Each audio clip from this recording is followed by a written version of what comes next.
Bonjour pasteur. Bonjour bien-aimé. Nous sommes très honorés de vous recevoir chez nous, dans l'église L'Assemblée des Saints. Et nous sommes aussi très bénis par le message que vous nous avez donné en ce dimanche. Et en cela, vous nous avez parlé des éléments qui amènent l'intimité et qui détruisent l'intimité. Et qu'est-ce que vous pouvez dire en quelques mots par rapport à ce que vous avez parlé ce dimanche? Bon, ce que je veux que les enfants de Dieu comprennent, c'est qu'il n'y a pas quelque chose de plus précieux comme l'intimité avec Dieu. C'est un message très fort et c'est un message très très profond qu'on peut en parler même pendant toute une année. C'est très très profond. Alors l'élément vraiment très capital que les enfants de Dieu négligent dans leur vie, qui introduit les gens de l'intimité, c'est la parole. C'est pourquoi nous avons insisté sur la parole, que les gens mettent cette parole en pratique. C'est ainsi que l'intimité va commencer dans leur vie. Et ils vont devenir cette intimité par la parole. Tout c'est tout autour de la parole. Merci beaucoup papa. Et nous voulons aussi savoir comment vous avez trouvé l'église, comment vous avez trouvé la réceptivité de la parole de Dieu dans le peuple de Dieu. J'ai trouvé l'église qui aime Dieu, l'église qui aime la parole. Vous savez, la réceptivité du message démontre que les gens sont bien enseignés.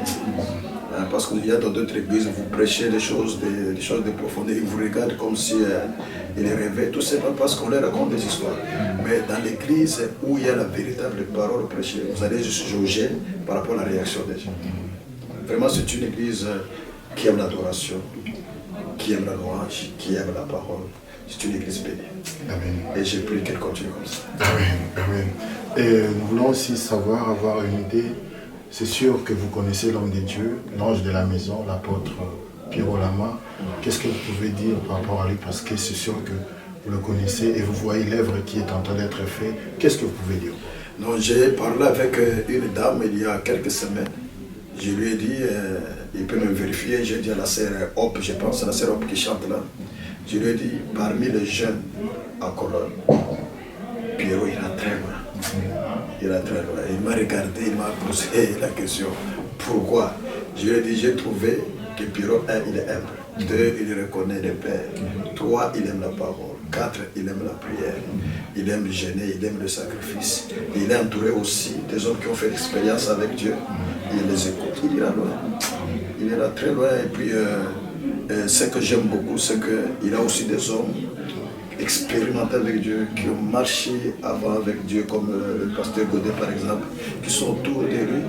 Et vous savez, si tu as des responsables autour de toi, ça, quand tu veux commettre une bêtise, ça t'amène à la réflexion.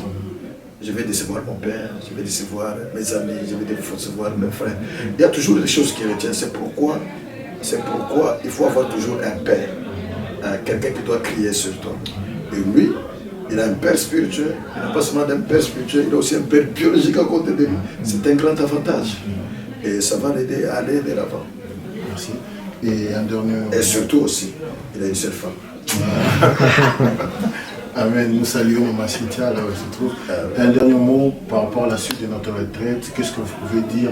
Et il y a eu un mot de bénédiction pour l'Église et pour le peuple de Dieu. Ma prière est que les enseignements coulent davantage dans le profondeur, surtout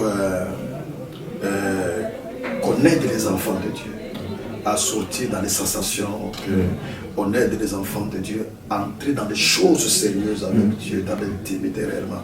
Vous savez, nous sommes dans une génération, les gens aiment des choses vite. C'est comme aujourd'hui avec le micro-ondes, des choses vite. Les gens sont habitués maintenant à des choses des choses très très très vite. Alors on doit rentrer dans notre époque là, où on doit aller petit à petit avec le Seigneur. Ce sont des choses qui sont très importantes. Et dans ça, c'est notre travail. C'est le travail de l'apôtre, c'est le travail de tous les pasteurs, de faire aimer les gens les choses de Dieu. Et les choses de Dieu, ils ne doivent pas aimer ce qui leur plaise. On doit leur prêcher aussi ce qui leur fait mal. Tu comprends? Et les choses qui font qu'une église grandisse, une église soit stable, ce sont des choses qui amènent les gens à la transformation. Parfois, nous avons peur de prêcher la sainteté, la sanctification. Bon, ce sont des choses qui stabilisent l'Église. Alors, ma prière est que après nous, là, on prêche encore davantage dans la profondeur. Et j'ai pris que Dieu bénisse cette Église. Et d'ailleurs, quand j'étais là-bas, je me disais, dans les années qui arrivent, cet espace sera très petit. Et que Dieu vous fasse grâce de trouver encore un grand espace. Il faut éviter cette pensée de, comment on dit, de suffisance. C'est-à-dire, ça ne suffit, sérieux. Non, non, il faut avoir toujours l'insuffisance. Mais ce qui amène les gens à aller dès l'avant, c'est l'insuffisance. Et l'insuffisance doit vous pousser à voir que ce lieu ici ne nous convainc pas. On doit encore avoir un grand espace. Et quand vous avez cette soif-là, Dieu va le faire. Dieu vous va vous avoir de l'espace. Pourquoi? Vous savez, parfois on dit Dieu ne nous envoie pas les gens à l'église. Ce n'est pas le problème de Dieu. Dieu te donne l'espace, il t'envoie les gens. Dieu, c'est un Dieu responsable. Comment il va t'envoyer les gens qui n'ont pas de place où s'asseoir? Tu lui donnes de l'espace, Dieu t'envoie les gens. Vous remercions beaucoup pour votre présence. Merci. Et nous sommes persuadés que nous vous reverrons prochainement et nous serons encore bénis pour vous allez venir volontiers sur notre maison. Merci beaucoup. Amen. Merci.